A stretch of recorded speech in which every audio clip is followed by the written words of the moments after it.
Hello everyone, and I'd just like to wait a couple of minutes to see if all our participants have signed on for today. It takes a couple of minutes. I'm delighted to be here for this afternoon's webinar, and we have Jeff Sherman of Matrix Internet, and we have the pleasure of working with him through the Optimize program, and we see from the registration today a number of you have taken part in the Optimize program. And for those of you who haven't who've joined us today, please take as much information from it as you possibly can. And Jeff has kindly offered that the link will be available afterwards for all of you. And just make sure that you put all your questions into the chat box and the Q&A, and I'm sure we'll have a lot of questions for Jeff in 35 or 40 minutes time. So with that, I'd like you to kick off, Jeff, please. Great, thank you, Emer, and thanks, Mary. And welcome to anybody who has bothered to click on today. My name is Jeff Sheridan, and I'm from Matrix Internet, and we're a digital agency based in Dublin. And I'll give you a little bit of an insight.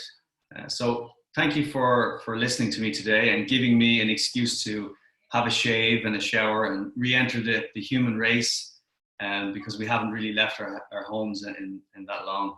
So thank you for that. So yeah, Jeff Sheridan is my name. We're a digital agency, Matrix Internet. What we do a lot of different things. So we do UX and UI design. We build websites front and back end, and we also have a team of digital marketers. So all of these different things that you see on screen are in-house in our office in Ireland. This would be the team that is behind me or in front of me, depending on the day. So we have a very multinational, multi-skilled team in Matrix, which is a blessing really, because in this day and age, diversity is a great thing to have in your team, but also a wealth of experience. That would be a sprinkling of who we work for in Ireland and beyond. It's really a great base because we work for big companies, small companies, and everything in between, government, commercial. And the great thing about the breadth of experience is that on any one given day, we might get 5 or 10 different requests that are completely different and various, which makes the job interesting, I would say. So what we're here for today is that I want to give you some tips and some insights and perspective today around the theme of e-commerce. So my mission today is to help you to win and succeed and to do better at e-commerce. I'm also going to talk a lot about understanding your audience. And ultimately, I would like you to find some instant things to focus on. And what I would like you to do, I'm going to test you at different points, but I think it would be very useful if you had a pen and some paper to hand. And I want you to divide the page. I should have taken a shot of this beforehand, but if you can see that, really what I want you to do is have a blank piece of paper with 2 sides. And on one side, you're going to jot down a couple of things. Hopefully you'll write down a few things that you're going to take away from this talk and focus on as an action point. And on the other side of the page, you're going to jot down a few things that maybe you haven't heard of, or you've heard a small bit, but you should research a bit more about. So ideally, what I'd love you to do is to go away at the end of this with a couple of things in each column, a couple of things to action and a couple of things to research. So that's just a small bit of homework that you can be working on as I glide through this presentation. So in terms of what we're going to do today, I'll just wind back. E-commerce can sometimes be an intimidating thing for people, especially in the design and crafts space, because it's not your main focus. Your main focus is to design and to create stunning products or whatever it may be. And sometimes e-commerce can be a bit intimidating, but I would look at it this way. So you're looking at a motorway. It's probably not the motorway that would be there today, but maybe 2 or 3 months ago, a busy motorway. And if you can imagine that e-commerce is a bit like a motorway. We start off in the slow lane, and ultimately we want to pick up the pace a bit. And I would say, in terms of it being intimidating, it shouldn't be, because all you ever have to do is just pick up the pace, pick up a gear and move into the next lane and continue on until hopefully you're moving at a decent speed. So never be intimidated by e-commerce. It's simply a journey that we're all on. And ideally we want to get from the left-hand side to the right-hand side. And I would say maybe, hopefully we won't get stuck in the hard shoulder, which is sometimes where we can be, but never worry about that. So never be intimidated by e-commerce.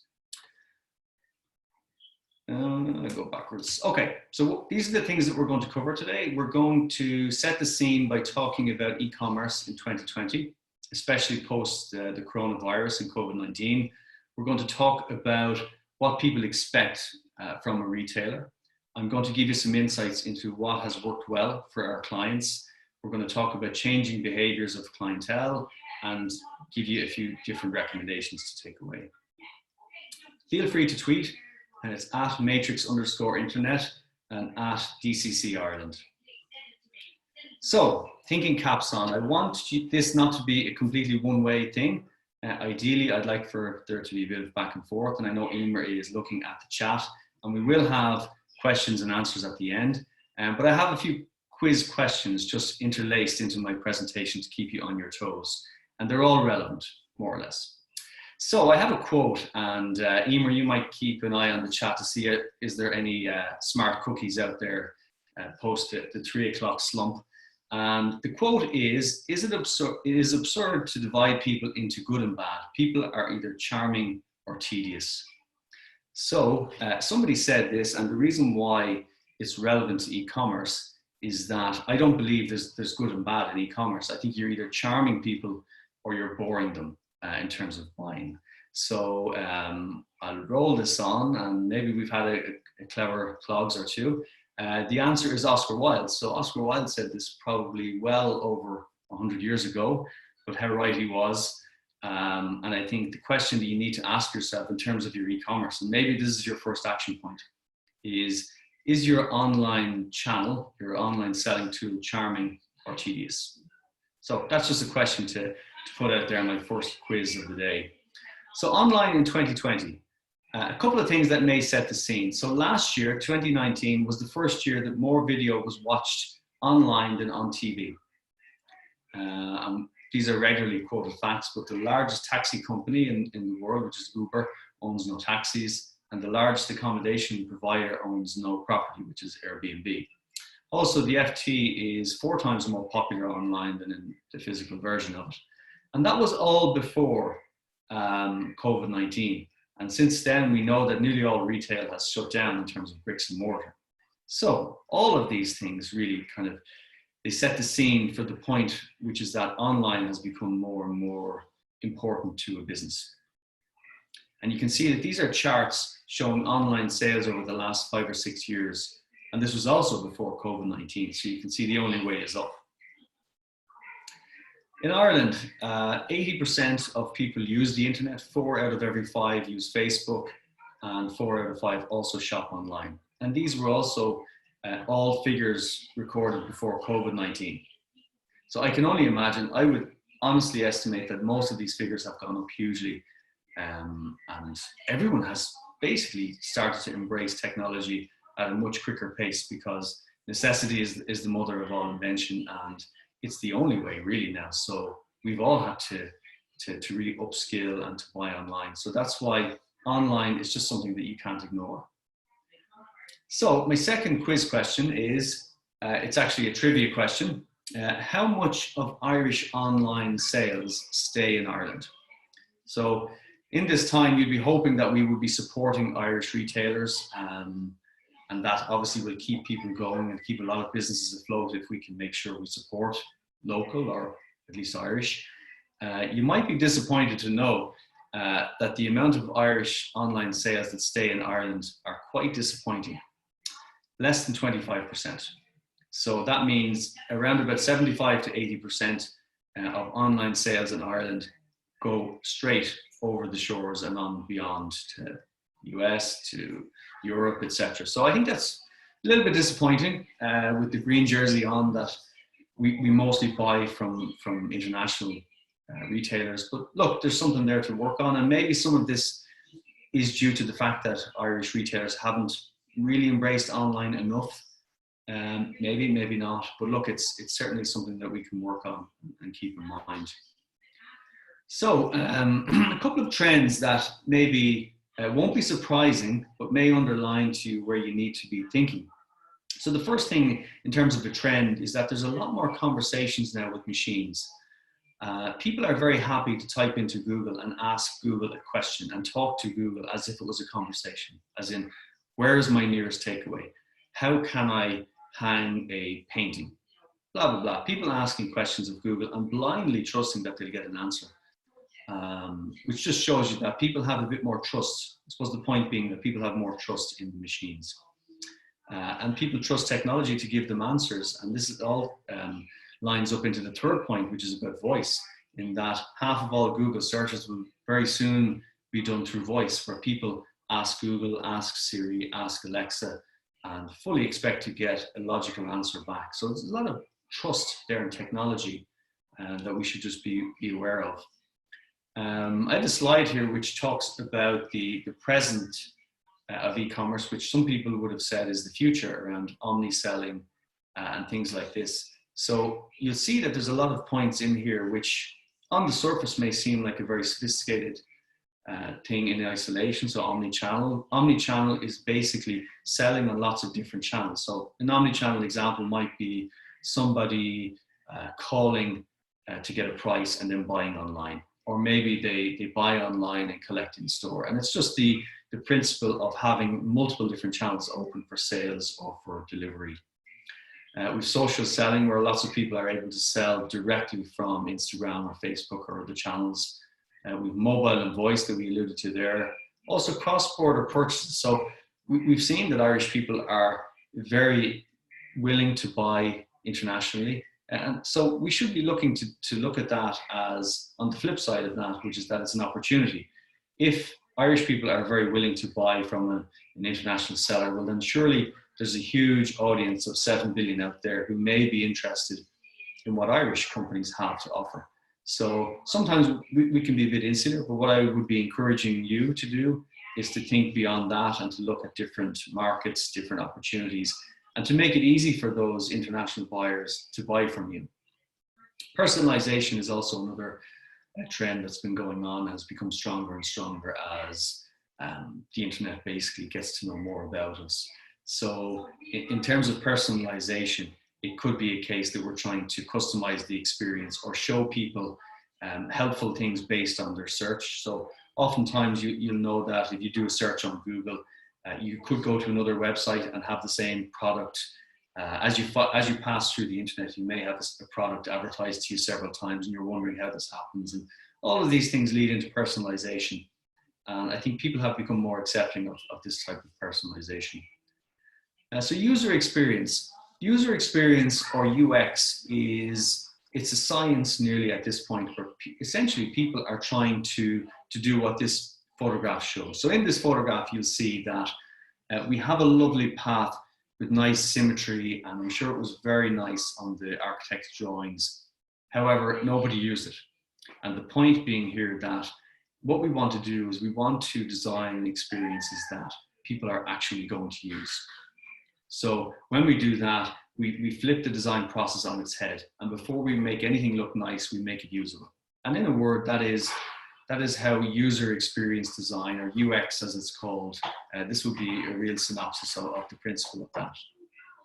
So whenever we start a web project or an online selling project, we definitely have this person at the center. So this person at the center is the customer. So it's the user or the customer. And what we're trying to do there, we're trying to make sure that they are at the center of every decision around how things work and how they're presented. So it's important that we keep them at the center of that. And if we do that, we're very likely to create a website or an experience that is very pleasant. In essence, another way to say it is that user experience is getting into the shoes of your customers. So there's a couple of slides here, and really what they show is these would be typical user experience workshops that we would have with clients. And what we're doing here is we're discussing the customer, and we have various different exercises to discuss the customer in certain ways, how they buy, how they become aware of their need, what they like, what would be a stumbling block for that customer, what would attract them to buy more, etc. So these type of workshops lead into exercises like the one you can see there, which is what we would call wireframing, where we would often sketch on paper the ideal experience for buying a certain type of product or a certain type of checkout experience. And then that wireframe on the left, which is the paper, It then becomes an online wireframe, which you see on the right, where we play with it. And only when we're really happy with this do we break out the crayons and start to make it look really nice. And that's a very important thing to say. Another thing that we do a lot of is persona profiling. And I'm sure many of the people on this webinar have done some element of persona profiling before. I would say it's probably the most useful thing you can do in terms of time to benefit ratio. It can take a few hours, but it can give you personas that can help fuel your marketing and online selling for months and years ahead. What a persona is, in essence, a persona is a fictional character that we create which represents your typical customer or a target customer. And you'll see with these examples here, we give them a nickname and we try and fill in the gaps of what their typical life might be like. Are they technically savvy? And when they come to a website, what is the need? So we may look at a website and say that the lady on the left, she wants to buy a gift and she has 50 to 100 euros to spend, and it's a gift for maybe for Christmas or for something else. And then we then take that on and we start to challenge the website in that regard. Is it easy for her to find what she wants, and so on. So these personas are very useful. In terms of personas, what I would say is, I'm long enough in this business to know that when I used to go to customers, they would say my target market is men and middle-aged men or older ladies and things like this. And that was very relevant at the time, but things have moved on. And what we now like to focus on are what people need. So it's not necessarily who they are, but it's more about who they need. And here's another mini quiz for you, just to illustrate the point, in that what I'm saying is, don't categorize people. Don't slot them into boxes and say that they're a certain type of person. It's more about who they are and what they may need from you or from your website. So we have two matchstick men here on the left and the right. And what you'd say is that they must be identical men because they're both English, they're both 70 or early 70s, they're married twice, high net worth, and they both holiday in the same place, and they both love dogs. So going by the old logic of categorization, you'd say that these two guys are identical. But as you'll see, they couldn't be more different in reality. So just really to underline the point that don't worry too much about demographics and who people traditionally are. It's more about what they may need from you as a customer.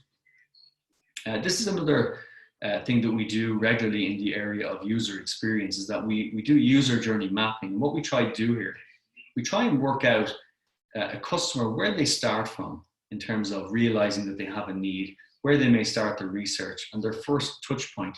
So if you are an online retailer, somebody may come to your website and then deviate on to your social channels, and they may go to your Instagram channel and like what you have to do to show, and then on their way find their way back to the website, in which case they may then pick up the phone to ask, do you ship? What's your shipping charge? If they couldn't find it on the website, then they may go back to the website, or they may visit you in store if you have a store. So you can see where I'm getting to here is that it can be a very circuitous route all the way to becoming a customer. However, it's good to know or to anticipate what some of these routes are, because as I've often seen in what we do, we often find a weak point. And really what you do in this exercise is that you're trying to find a point at which people may be dropping off or drifting away. And if we can address those weak points, we improve conversion. And this would be something that I would encourage anybody. If you're selling and you're selling online to the point where you've got moving, you're now looking to improve and to improve conversion rates. And just to go backwards on that, conversion rate is a term that we use to try and understand if we get, let's say, for example, 100 people to our website and 2 people actually go and buy or do something that we want, we call that a 2% conversion rate. So 2% of traffic in that case has converted to doing an action that we want. So when we talk about conversion, it's converting traffic into some kind of meaningful action, which is usually a purchase. Okay, so quiz time again, just to keep you awake. I have a famous quote here, and it's very related to the design and arts and crafts. So the quote is that art washes away from the soul the dust of everyday life. And hopefully a lot of people have that opinion, and they will value art and continue to invest and to buy pieces of art which give pleasure. So I'm not looking at the chat, but I'm hoping that there's still some sharp people there, and it's a very good quote. And Pablo Picasso said it, the Spanish artist, and I think it's a very good quote in relation to the value of art and what it can do. So, success leaves clues. So what I want to do here is I want to show some examples of good practice in e-commerce or online selling. Now, some of this is probably more relevant to people who have an online store and are looking for ways to improve it. So we have a couple of examples of good practice that we see improving conversion rate. So the first example here shows a mega menu. So you see the top part of the screen here is an example of a menu which is a bit hard to work with because the user has to roll over all of the different things on the top in order to find out what it is that the retailer does. But the option on the bottom, which is what we call a mega menu is a bit like walking into the front of a department store and knowing everything that's in the store very quickly and finding your way. So instead of, I would say in the top example, the user may have to spend a minute or more to try and find out what they want. On the bottom example, the user can instantly get a kind of a helicopter view of what they want, and they probably can filter a lot more quickly, and I would say get to what they want in a much faster fashion. So that's what I'm saying on the bottom is probably a better example and will convert higher. Icons and banners. So you see the top example there is very crowded. It's hard to know where to focus on and what I should focus on, whereas the example on the bottom immediately gives me two choices that can breathe and do not hurt my eyes. So that's another example of good practice. Another website, this is to do with reassurance. So a big part of e-commerce is making sure people don't fall off or get distracted. And people get distracted because the trust is not there. There's a question that has remained unanswered, or there's something gnawing away at them. And you see on this example of an online store, the three icons that go across the middle of the page there to do with free delivery, we deliver worldwide, or sign up for offers. And what they're doing here is they're giving the user a very quick level of reassurance before they go deep into the site to say, look, we can deliver to you, we deliver international, blah, blah, blah. This puts the user, their mind at ease, and then they can go on and shop. And I would say they're much likely to convert because you've answered questions here. So that's a good example. Another thing that's becoming a lot more prevalent and important would be the search on a website.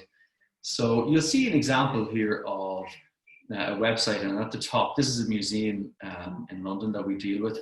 And at the top, you can see that once you start to type in an artist's name at the top, immediately things are being suggested at the bottom, and it's very relevant. So even before the person has finished typing, these options here appear below. And what you're doing then, you're expediting the experience of the user. You're making it quick, you're being helpful, and I would say being charming, if I can go back to Oscar Wilde's speech. Another thing to worry or to concern yourself with is to do with mobile e-commerce. So it's generally accepted that 2/3 of all internet traffic on websites happens on mobile devices now. What that has resulted in is that people now want to buy online on their mobile device. So a lot of our customers are seeing increasing numbers. It used to be a case that people would maybe look on the mobile and then switch to desktop or laptop to buy, whereas people now want the ability to pay directly and to complete the purchase on their couch, on their mobile phone or tablet. So mobile commerce is something just to be aware of.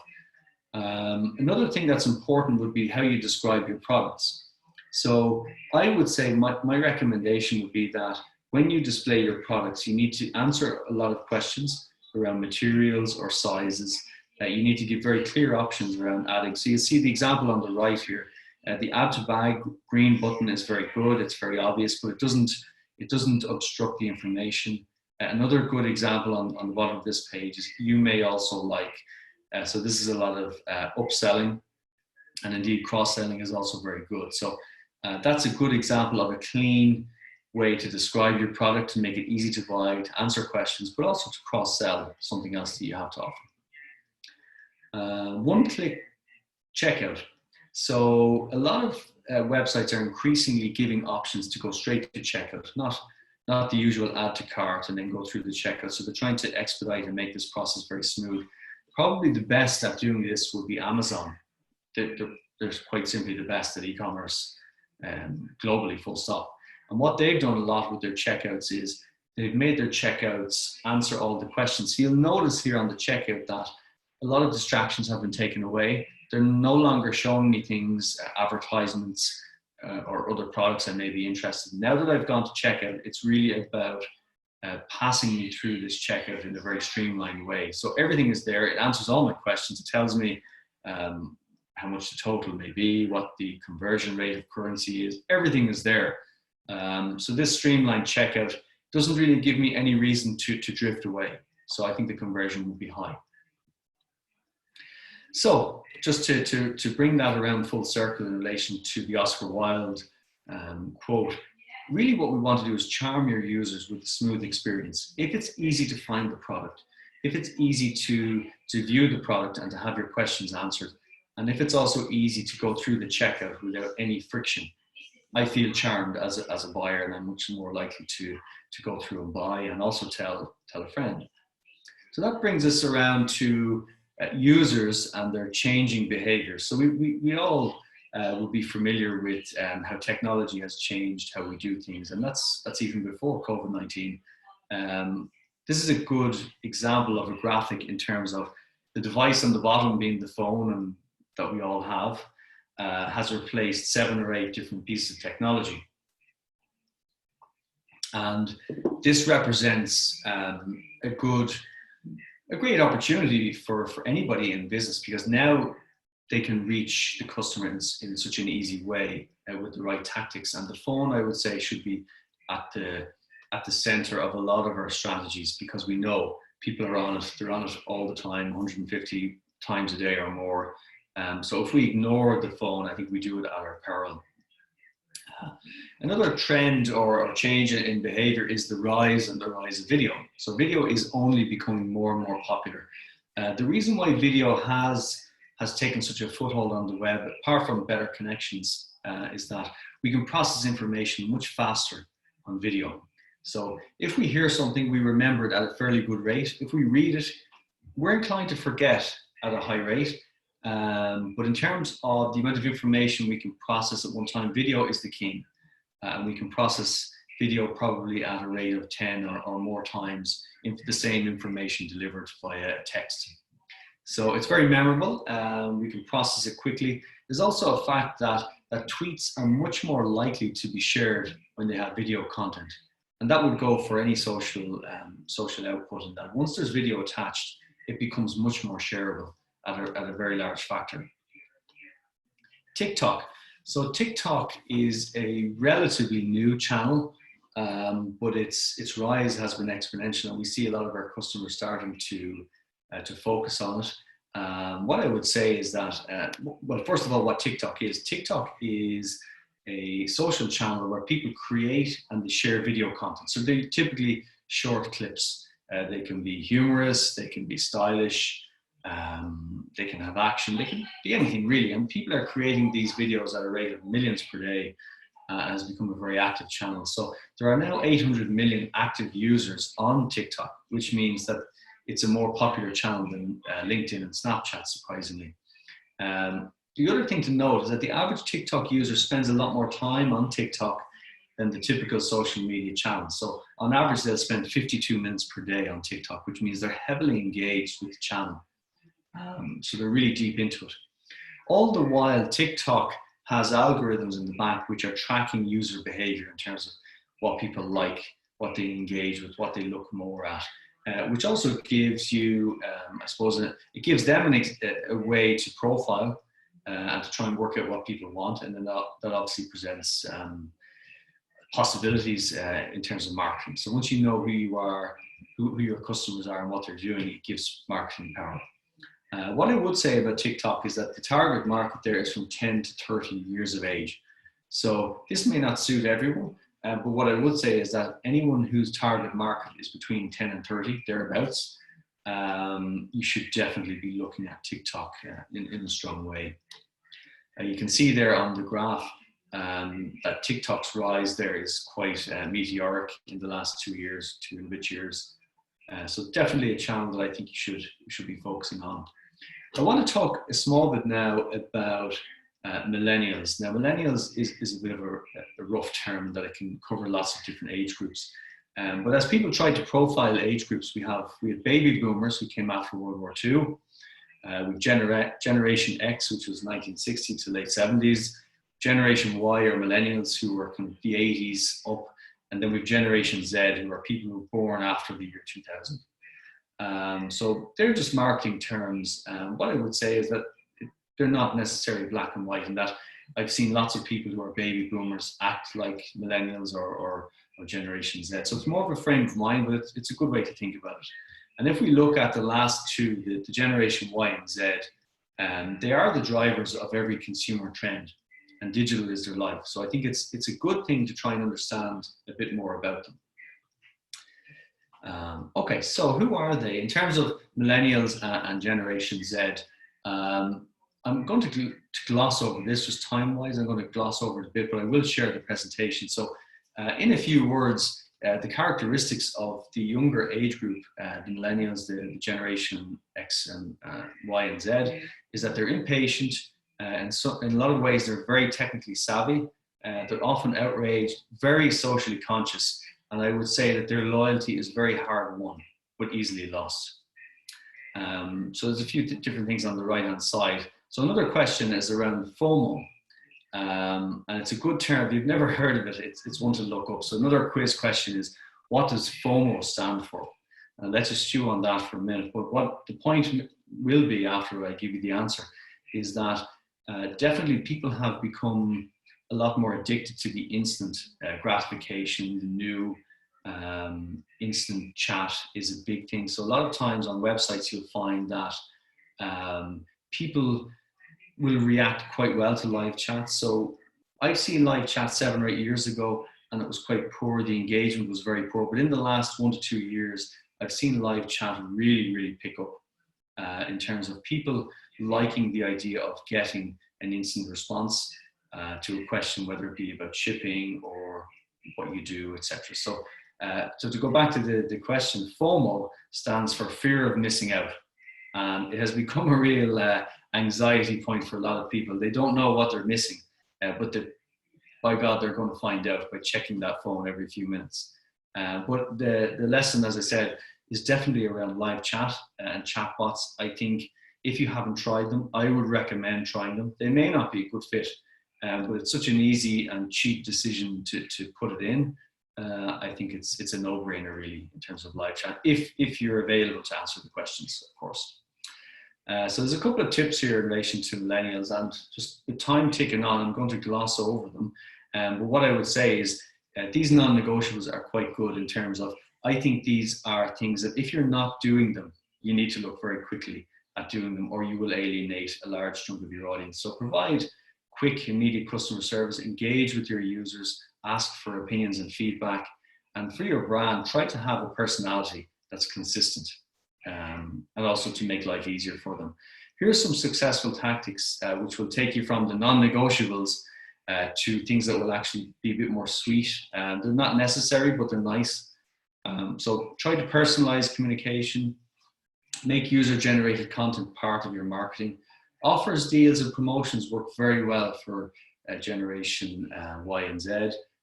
Fun and gamification if possible. Gamification is basically a term which means that we try to set up small mini games for our clients and customers and get them to do things which are fun for them, but ultimately rewarding for everybody. So, an example of gamification may be to have a loyalty scheme where people do certain things, and if they do certain things, they get discounts or loyalty points. Targeted ads and remarketing are very acceptable to the younger generations. Older generations can view them as a bit creepy and a bit intense, but increasingly people have become used to them and accept them as being smart in some cases. Another few successful tactics here. Take a stand to show your brand has ethical values. This is important. Be authentic. Don't insult millennials by having condescending content or things that are generic. Reward and value them. So this is going back to trying to make people loyal and advocates. And also try and build emotion into the website experience. And there's a lot of stats that show if people form an emotional connection to your brand, and this is very relevant to design-led product, If people can build some kind of emotional connection with your brand, they're much more likely to become long-term customers. Which leads me to my next point, which is tell the story of your business. We've conducted well over 100 audits with the Design and Crafts Council of Ireland as part of the Optimise campaign. I know some of you guys are actually on this webinar, so you're very welcome. It's good to connect again. And that was a fantastic project for us, because we got the window into your business, and we got the opportunity to try and help and to tell you where maybe things could be better to complement what you're doing online. So the big learning that we had from working with clients in the Design and Crafts Council was that they weren't telling the story of their business well enough. Some of them had fantastic products and really interesting stories. But if you went to their website, you just wouldn't know. You had to scratch a lot deeper to find out if there was anything memorable about these businesses. In a lot of cases there were. And I think with design-led products, people are buying more than something they need. It's something they want that will give them pleasure. And this is one of my probably should be in the action point side of your piece of paper, is to challenge your website and say, is it telling the story of your business well enough? Because I don't think you can tell it enough. People want a story. They want to buy, in some cases, into history. They want to buy into heritage, whatever it may be. But tell the story of your business, because it's stories that connect with people. So I couldn't emphasize that enough. Local enterprise office. So we all have a local enterprise office in Ireland, or the LEOs as they're well known as. And these are local offices which are there to help businesses, small businesses mostly. So they generally will deal with businesses from 1 to 10 employees of various different strands. But they provide fantastic supports, and even more so in this COVID-19 crisis. So the big thing that I would alert you to, if you don't know already, is the trading online voucher. So some of you may have availed of this already, and if you did, I hope it went well. But for anyone who hasn't availed of it, it's a fantastic way to get some really good funding. So the trading online voucher was set up by the local enterprise offices to help businesses to sell online, to add payment facilities, and to develop online channels. Because I think the local enterprise offices realize that if any business out there with a bricks and mortar shop or anything at all, if they can develop another channel, it's another window to the world. And it could be a very valuable thing. And it's never been as important as it is now. So the trading online voucher before COVID-19 looks like this. It's a €2,500 grant, which is a lot of money. And what they will do is they will give you that money towards a digital project, which the ultimate goal there is to help you to sell online, loosely, to help you sell online or to develop an online selling channel. So they will give you €2,500, and the typical thing was a co-funding of 50%. So what they wanted you to do, well, the third point there is to attend a workshop. They want you, in previous times, they wanted you to spend €5,000, and they would then give you a €2,500 grant back in return after you had spent the money and attended the workshop. Now, how that has changed in COVID-19 times is that it's still a €2,500 grant, which is the good news. And the even better news is that the co-funding is only 10% now.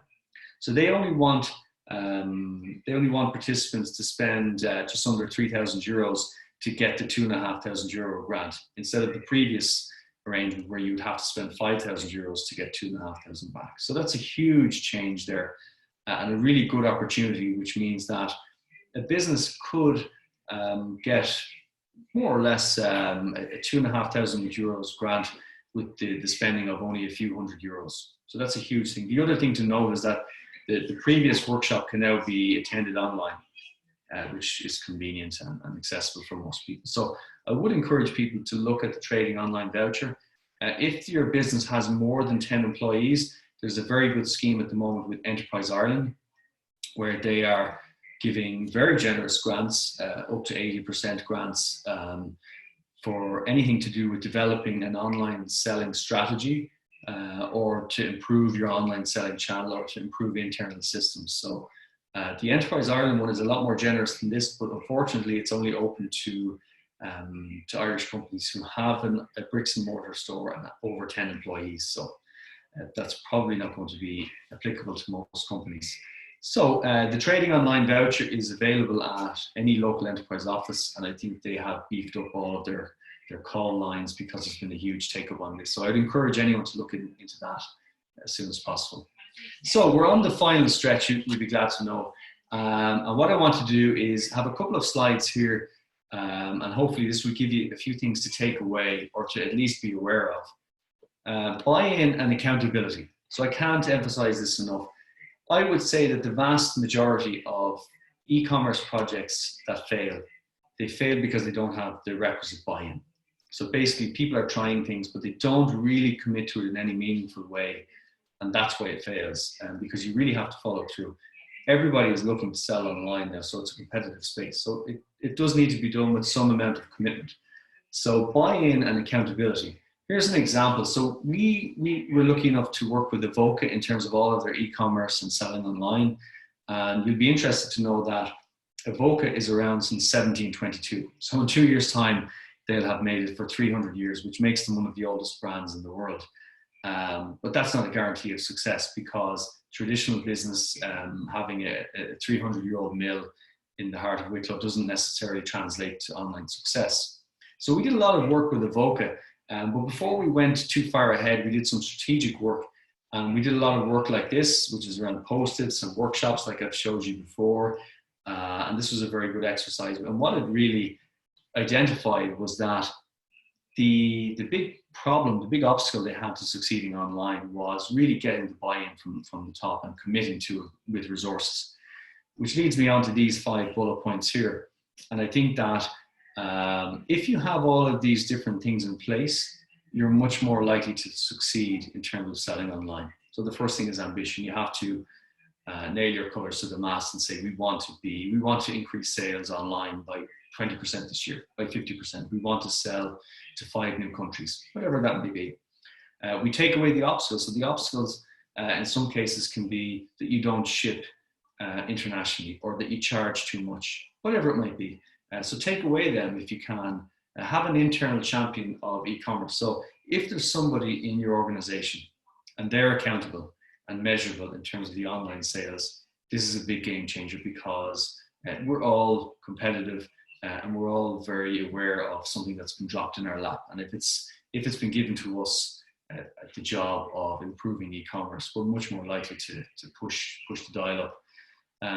So the second last one is measurement. So everything we do should be measurable. And I suppose the main KPIs there will be online sales, online traffic, the revenue, maybe the costs of the average transaction, and the conversion rate. They're the typical things that we look at when we talk about e-commerce, but everything like that is very measurable.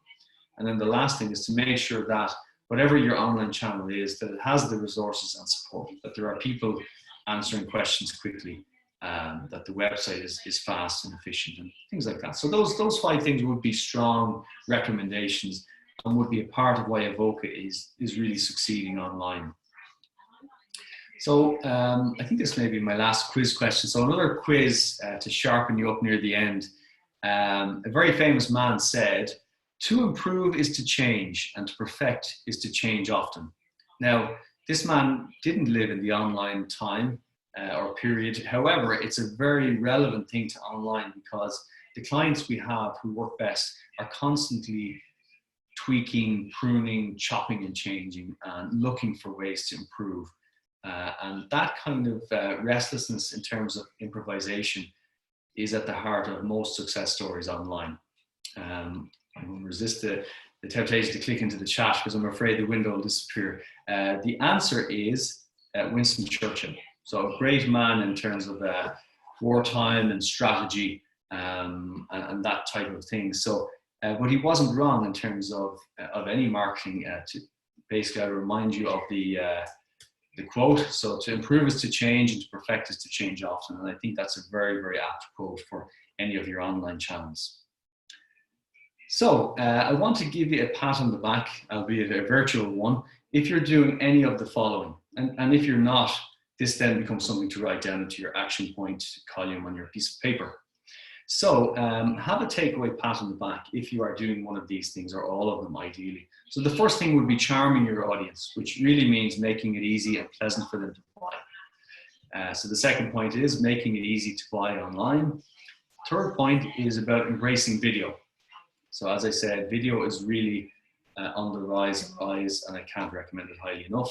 I would say you should be looking at your data and at least understanding where your customers are coming from, what they're buying, and what they're not buying, etc. And there's a lot of data that's very good and very available now. And the last thing goes back to Mr. Churchill and his change often recommendation. So if you're doing any of those 5 or all of them, give yourself a good pat on the back, because you're on the way to e-commerce success.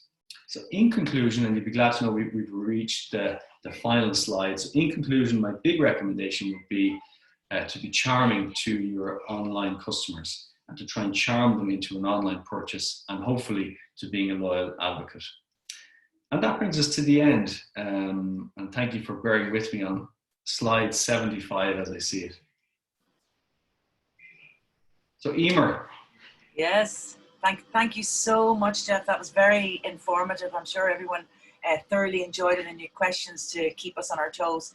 I was delighted, first of all, that you mentioned the trading online voucher, and to follow up on that, the Leos will consider a repeat application. Now, they'll probably do the fresh applications ahead of you, but if you have had a trading online voucher previously and it was a long time ago and you want to refresh your website, they're happy. And my understanding is that they're happy to look at that. So that's really good and important. So I have a number of questions. Well done. One person, first of all, I'm guessing the percentage of online sales. They guessed 35%, which wasn't too bad and close enough. Mm-hmm. So I just have one here. From your experience, do you think having Apple Pay is a good option at this juncture? Sorry, what was the question, Emer? Apple Pay, do you think it's a good option to have from your experience of other clients at this juncture?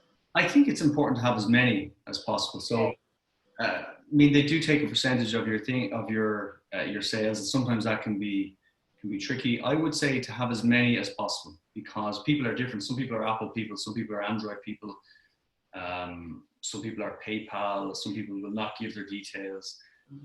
People are very particular and very different and specific. And I think if you're very serious, I would recommend having as many payment channels as possible, because they're relatively easy to integrate now. With your experience of craft and design and other businesses of that kind of really high-end discerning purchase, is there any value in offering free shipping after a certain level of spend? Yes. Yeah, I've seen it. I've seen it a lot. We've done a lot of e-commerce with Newbridge Silverware, and I've seen it firsthand with them, where they did a lot of trials where they lowered the amount that they charge for shipping, or sometimes they did free shipping weekends and different things. And obviously this has to be built in. I understand there's no such thing as free shipping. It has to be built back into the cost. But people do crave a more simple purchase. So if you were telling people, I mean, they will know that the shipping price is built in somewhere, but if you had a note about free shipping or free shipping over 100 euros, I have personally seen that have a huge effect on the conversion rate, because it just takes away a problem and it takes away a complexity there. Because one thing I know that people don't like trying to get the calculator out and work out, well, if I spend this much, I'd have to pay that much for shipping. And if we can take complexity away, it would be one of my recommendations. Thank you for that. Okay, how do I find and understand analytics and data? Okay, so the first thing, there's a free tool called Google Analytics. Now, it would need to be integrated by a web developer, but it is a 1-minute job, thankfully.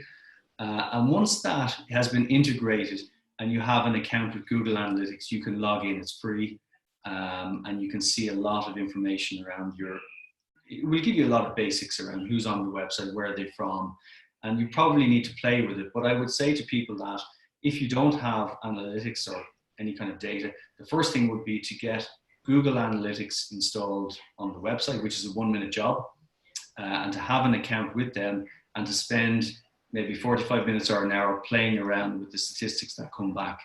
and very quickly you'll start to understand a lot more.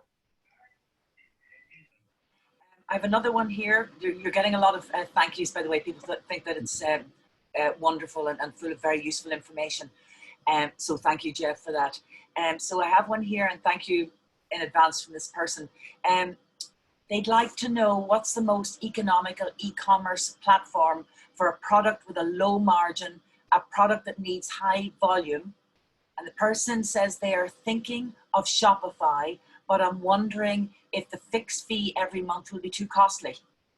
Well, the great thing about Shopify, it gets you into the game quick without a big capital expenditure, because there's lots of platforms out there, but most of them involve a capital expenditure where you're putting up, a good few €1,000 at the start to get into the game. The great thing with Shopify is that you can get into the game for a very low initial cost.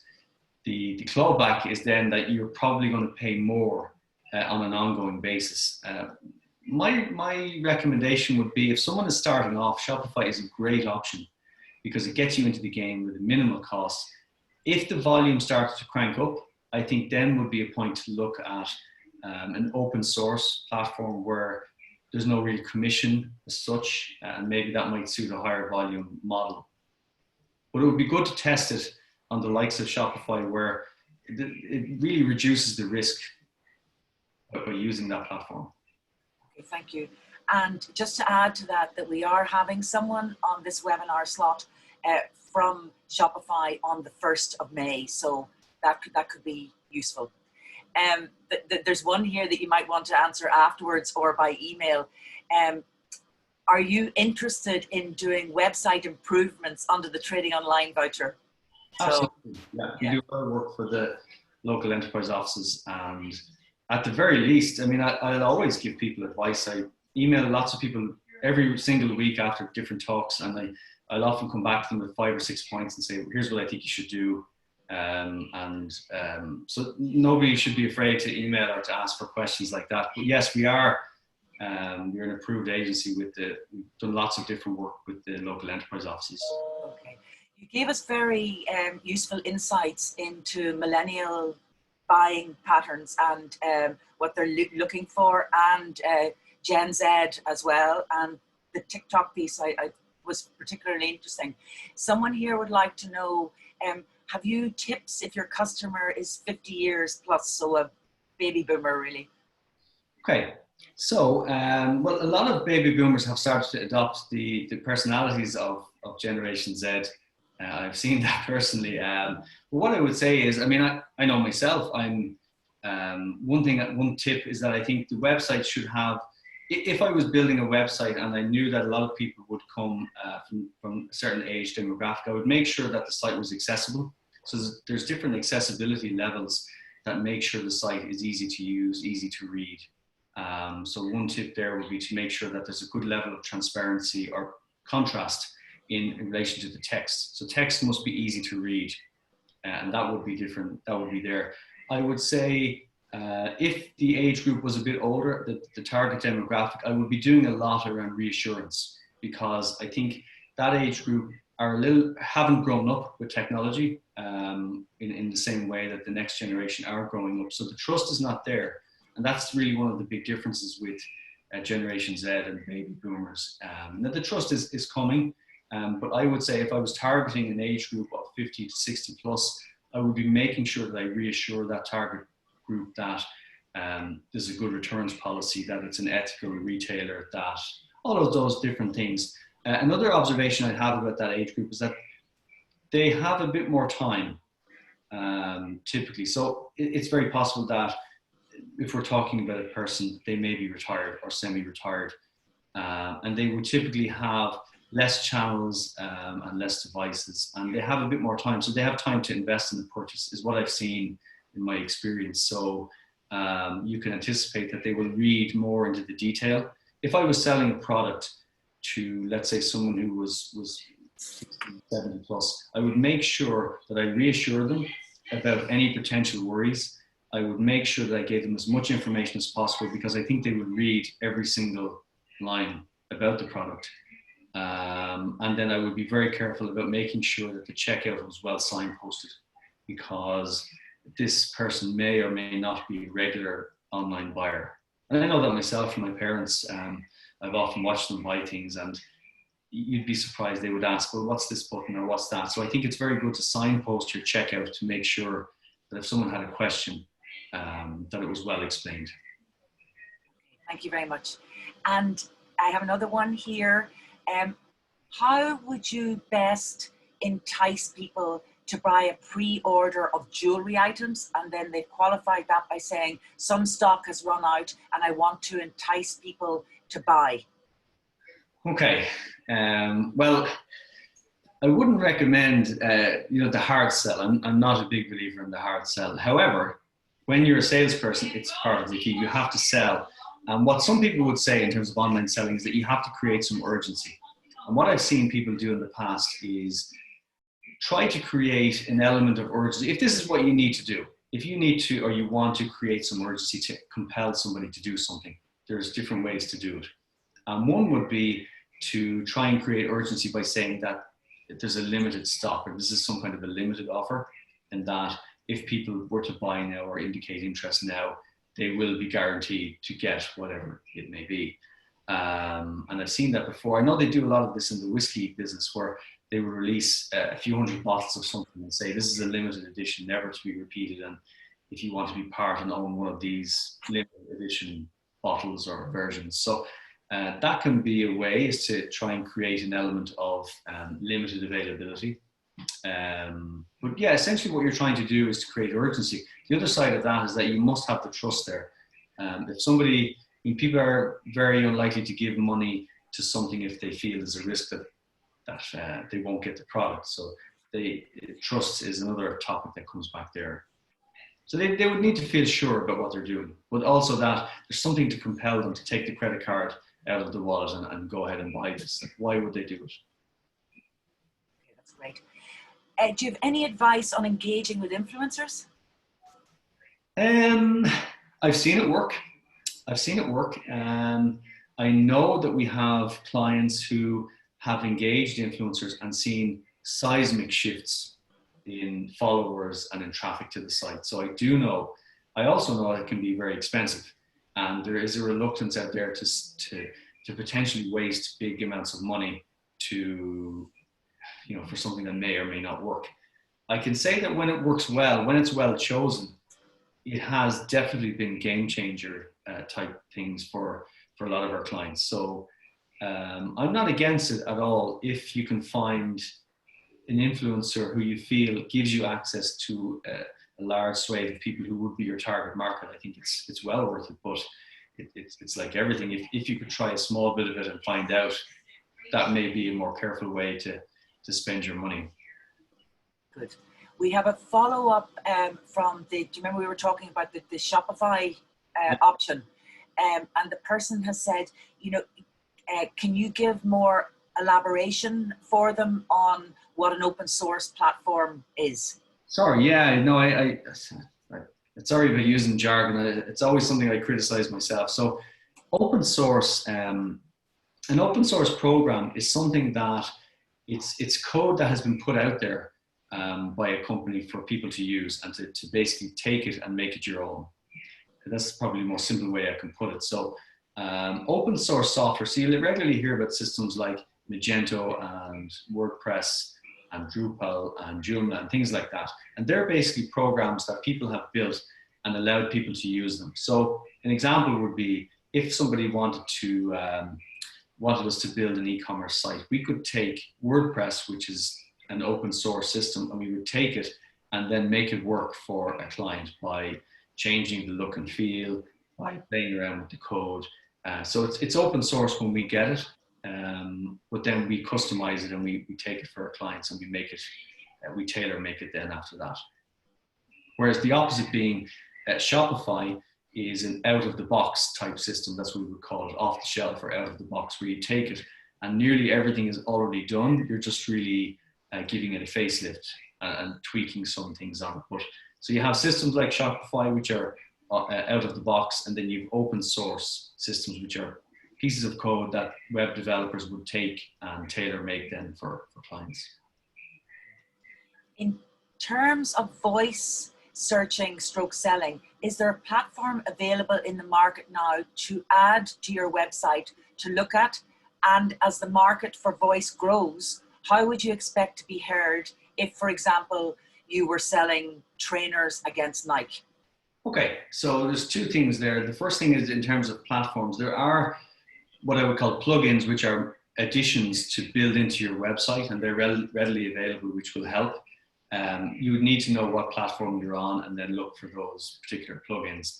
A good tip that I can give you is that the language on your website should be a bit more conversational, because it's more likely to be read and then served back to users. So an example would be that if you were selling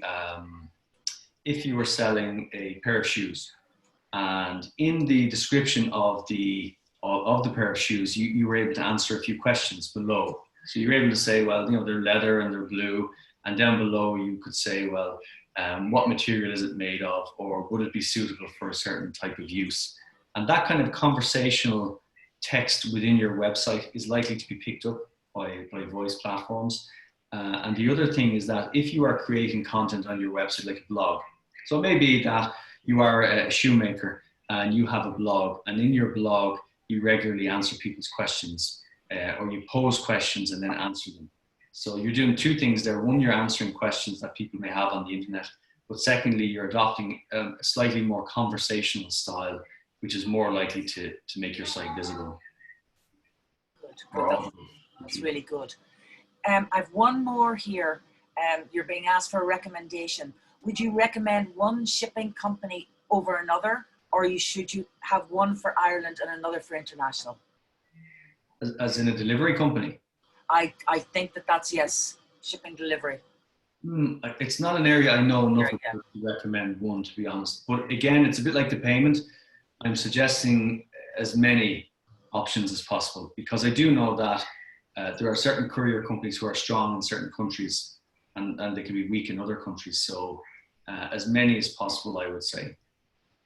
That's good. I suppose this person was thinking maybe in the experience of, you know, working with clients that you may have come across them. But yeah, it's yeah, in a lot of cases we wouldn't be privy to that kind of. Yeah, that's true. That's a different part of the chain.